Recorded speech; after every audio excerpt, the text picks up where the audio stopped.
She is working. Oh, yes, there's two pretty ones. Stephanie is helping us with our Facebook page. As you know, those of you that have followed Raise the Balloon for 2 years now, 2 years. A shout out to all of you for hanging in there for 2 years.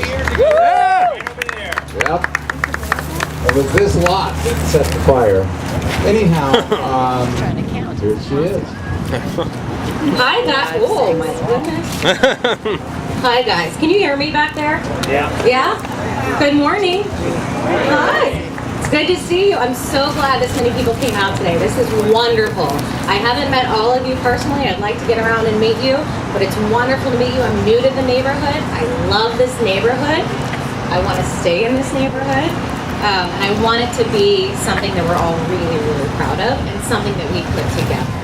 So we talked about it. We were thinking, how are we going to get people to get online, to get their voices out? What are we going to do? How do we just reach so many people very, very quickly? And we thought social media. This is the way to do it. This is where we're going.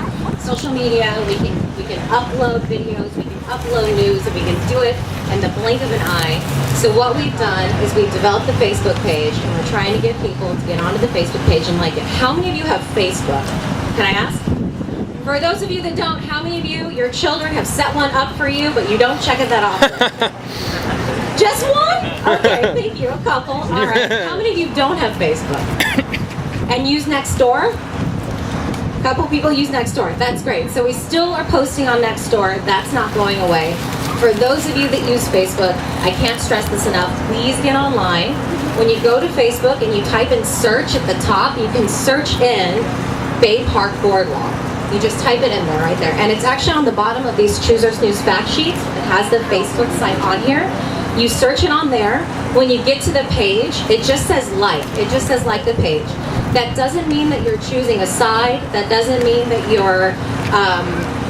you're signing up for anything. What that means is that when we update that Facebook page, you will get the update. So you'll see it on your news feed. It will populate to your news feed. So if we add a video, if we add an event, if we tell you what's coming up in the near future, if there's a community meeting, all of that will populate, so you'll see it. And it will naturally come up on your newsfeed when you log into Facebook. We're also going to have online discussions there, so people can get online and discuss on Facebook with each other what they want on the property, how they feel the event went, what they want to see at the next event. So what your likes are, your concerns, your desires, all of that we can do through this forum. So we really want to get you guys out there, get you guys involved with each other through this particular forum if we can. Does anyone have any questions about Facebook? So for those of you that you have it in your mind and you're not quite sure exactly what the page looks like, I have a computer back there. I'm going to have it open. Please stop by and look at it, and I can just kind of walk you through it. If you need a quick tutorial, we'll just walk you through it and you can see where it's at. If you don't need a tutorial, you can maybe teach me some things. I love to learn. So if anyone knows anything that I know, please come on over and teach. Yes, question. You had a question. Raise the Balloon is on Facebook as well. It's a different site. So anything that has to do with this particular property with the Choose Your Snooze event will be on the Bay Park Boardwalk site on Facebook, not Raise the Balloon, although they are connected. So you can find the link on Raise the Balloon. So if you are already on Raise the Balloon, you can find the link to the Bay Park Boardwalk on Facebook. For those of you that want more information, so we're not posting a ton of information on Facebook, we're just going to give you lots of updates as they come along.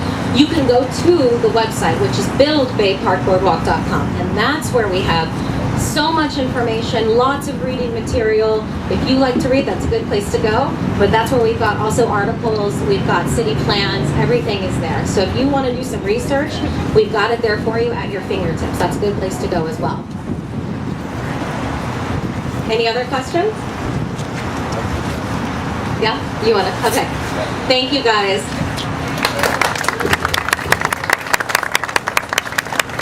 So several things have happened in the last week. One of them is Protea Properties have now taken title. Yes. And this was a very, very critical step.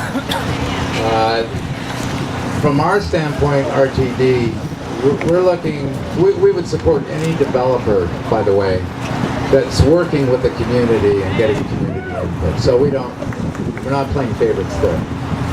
Sandag, back in 2014, I got the meeting notes when they met with the previous owner, Marina LLC, and they had all agreed on going to 6-story condominiums. Now, Sandag's not the enemy. They're Sandagans just like us.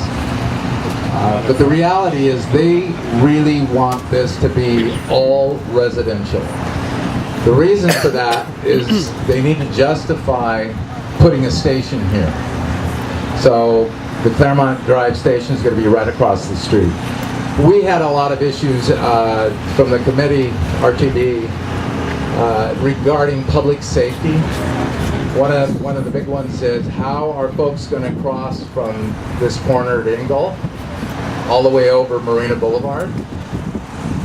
So this is really the beginning spot. This is the first lot in a chain of what's going to happen to the Bay Park Boardwalk. And by the way, that name came from just widening the existing sidewalk, making it more usable, more connected.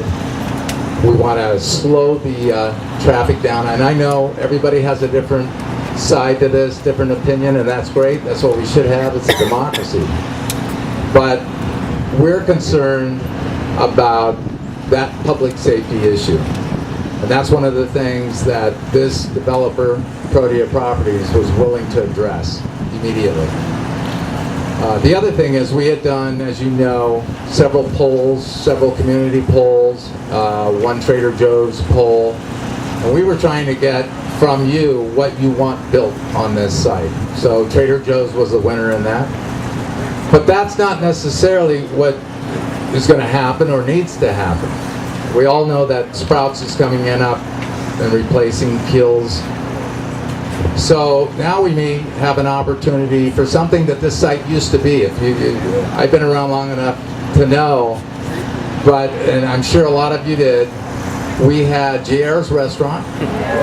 And was that awesome? It was awesome. It was awesome because we could come down and meet one another, talk with one another. It just was a great feel for the neighborhood. And that's what many of us feel. We want this particular spot to be something that connects with us. A lot of us feel this is the gateway to the community. Come in and you look at a vacant lot long enough, you don't see it. I still see it. Anyhow, I'd like to introduce the president of Protea Properties, Jeffrey Essico. I think you'll find he's a straightforward man. And I want to set the pace here for questions. I'd like to get questions for Jeffrey, and we'll introduce you in 1 minute, sir. I'd like to get questions from the stakeholders that live here at Costa Viva. So if there's any one of you, Russell, if you're out there and you want to ask the first question, I'd like to kind of set the pace there. Now, we need to, did we set up? No, we didn't. Okay, a little bit of management. We're going to set this smaller speaker up on the table that you folks are standing around, and that way folks can come up to that microphone and ask a question. Tom will monitor that up there. Tommy, if you move the speaker over there. In the meantime, let me introduce Mr. Essico. Jeffrey. The proud new owner of Where You Sit. He's a neighbor.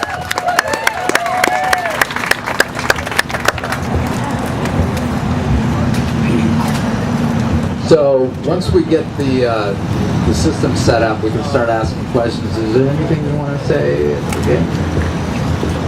Well, thank you very much, James, and thank you all for coming out today. I'm sorry about the miscommunication on the time. I thought I was supposed to be here at 12 o'clock, so forgive me and I apologize. But on behalf of some of my partners who are here, Mitch Lynn, Howard Chocolate's over here, Paul Greeny, and of course my wife over here in the polka dot top, one of my esteemed partners, who has worked long and hard with us over the last 9 months to be where we are today. Really appreciate you being here and taking the time to come out and hear a little bit about what our plans are and what we hope to accomplish here over the next few years. So, as James mentioned, we went into escrow on this property back in early February, and at 5 o'clock last night we got a call from our escrow agent to say recorded and closed. So,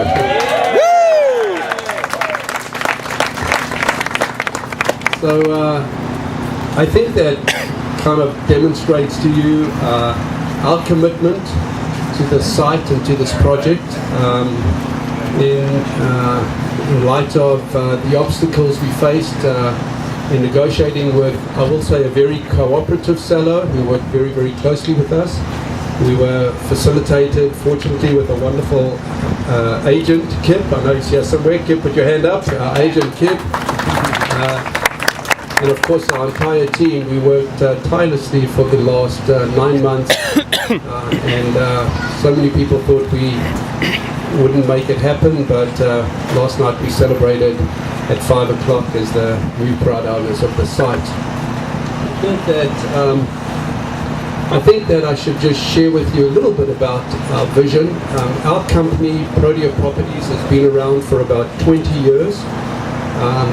Our philosophy generally has been, you can check us out on all the projects we've done, is we always try and buy real estate that are lemons and we try and turn them into lemonade. We always look for properties that are on the corner of Main and Main. So I don't know how much more Main and Main you get than Claremont Drive and I-5 across the road from Mission Bay. So we generally do that. We are not, and I've got to stress this, we are not short-term speculators. We are long-term bona fide investors. Every single solitary project bought for one, which was a little lodge we bought up in Pine Hills Lodge many, many years ago.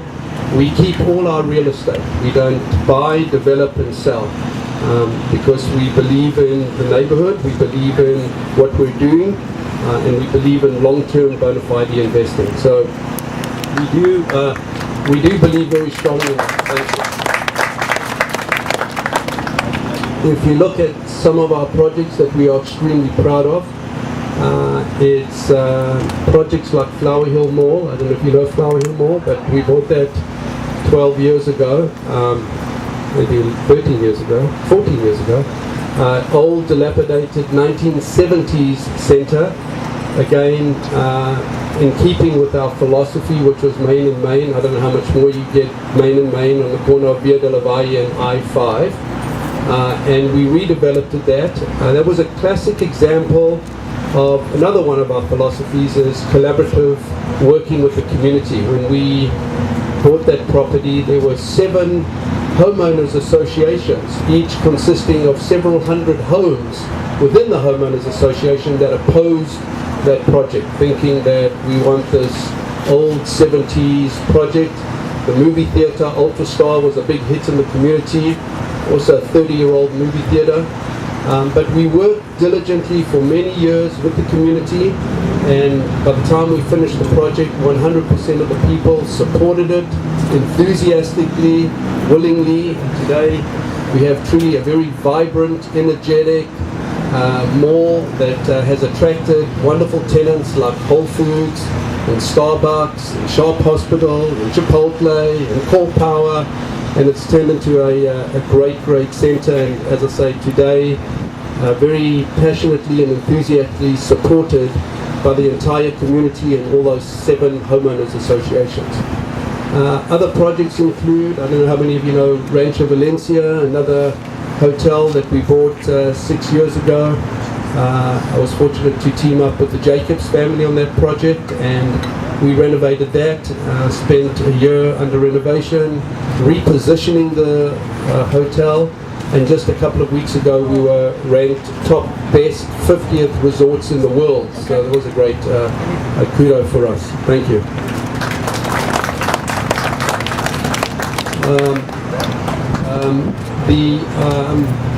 We are currently in discussion with the Port of San Diego for the redevelopment of Seaport Village.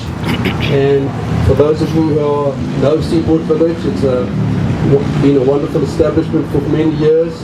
Feel free to reach out to any one of the 90 tenants that have been there, some of them for 30 and 40 and 50 years.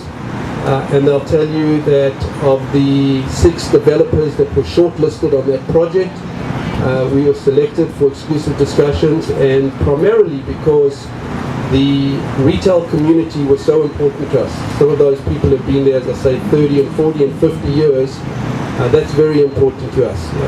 And so we are loyal to them, we're loyal to their future, their financial future, and have certainly incorporated them in some of our designs, redesigns based on their input, and the future for them at that shopping centre. So on October the 13th, the big day, we hope that that will be official now, that we will continue discussions with the port on that redevelopment, which is a big redevelopment for San Diego. So about this project, as you know, there has been some discussion with regard to Sandag. This is a process that they have continued to pursue. They are under the eminent domain process to take back this project. We have a hearing on November the 17th. I will say that I am still rock solid, 100% committed to work with Sandag and to work with the City of San Diego and the respected officials of this community, Councilwoman Laurie Zaff, to see if we can come to an agreement on what we think is best for Bay Park and the Claremont community at large. And I'm hopeful that with your support, your continued support, you've certainly demonstrated that in the past, and thank all those who showed up at the September 9th meeting to voice your support for Prodia and what we plan on putting here. We will continue to make every effort to see if we can find that happy medium between what is good for the community, what is good for Sandag, and what is good for the City of San Diego. So we certainly will continue along that path, and we again look forward to your support. In terms of the site and what we do, again, we are opportunistic developers. We look at projects like this where we can take a vacant piece of land and turn it into something special. What we've got in mind is, starting off at the bottom, is a subterranean parking for the trolley station. You know that when we started talking to Sandag said to me, look, we need 2 things from you. 2 and only 2 things. Number 1 is we need 150 parking bays. If you can give us 150 parking bays, it satisfies one of our criteria. And number 2 is we need a laydown yard for 3 years so that we can go and build our trolley station and use this as a staging area for construction. I was willing to yield on both, although, as you know, time is an important factor when it comes to underwriting financial deals, and delaying a project 3 years does impact the feasibility of a project. But notwithstanding that, to the contrary, our team were willing to yield to that if it meant us getting the project. The other thing that they needed desperately is they starting to build this trolley station right away. Apparently contracts have been pulled, money's been released, and I was willing to say, if I close the property on September the 30th, literally on October the 1st, I'll hand over the keys to you and you can get going with the staging area. That's how committed we were to Sandag, and as I say, we are still committed to Sandag to go along this collaborative process with them. So we felt that if we were to do something here and get the best of both worlds, going subterranean with parking would give us the best of both worlds. We could do the parking, give them what they needed, but still build something that's in keeping with what I believe should be for this community. And so on the ground level, it's our intention to build retail, about 50 to 60,000 square feet of retail. We're looking at things like possibly a market. We're looking at service type oriented products. We're looking at coffee shops. We're looking at restaurants. We're looking at things that we've heard from the community, or things that you want in the community. We believe that the retail industry has taken a major shift, and that it's not like it used to be in the years gone by. And this is what we've established up at Flower Hill Mall. It's just not about building a shopping center and putting in some tenants and coming back 5 years later when the leases are up and saying, okay, what do you want to do next? The whole shopping retail has changed dramatically, more to experiences, is to more about what can you do that gets a shopper to go to your shopping center because they want to be there, not because they have to be there.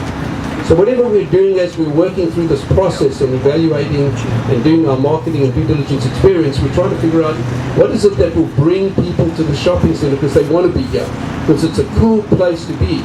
I wasn't here when JR's was around and the restaurant and the bar, but I do believe that was a cool place, right? And if we can bring that kind of culture back and that kind of DNA back to this market, it certainly looks like it's what the community were looking at. And again, I wasn't here many years ago when that tenant was here, but I do believe it was a little bit of research that I've done, the kind of tenant that people were happy to come to the shopping center, not because they had to, because they wanted to be at that restaurant or that bar.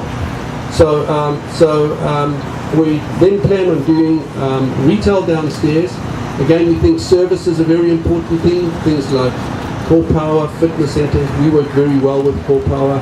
Those kind of places, again, a convenience for people to shop here.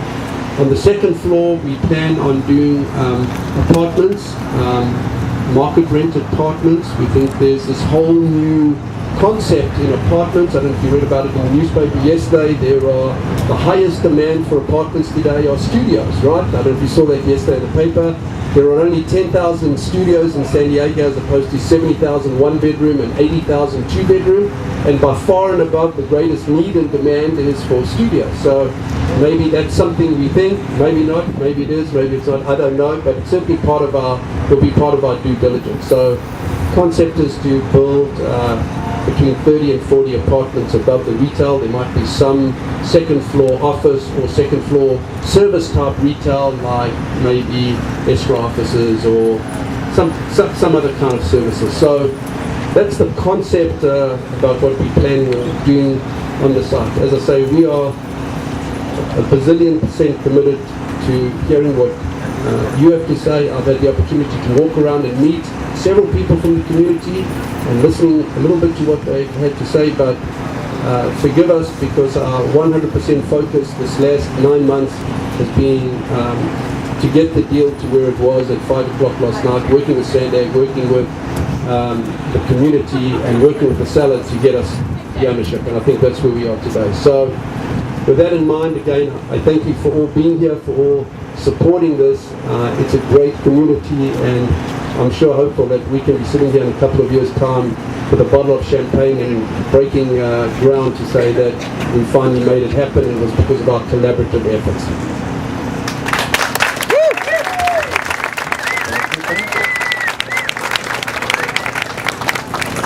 So, Russell, there you are. Did we set up the mic? Is it all set up there?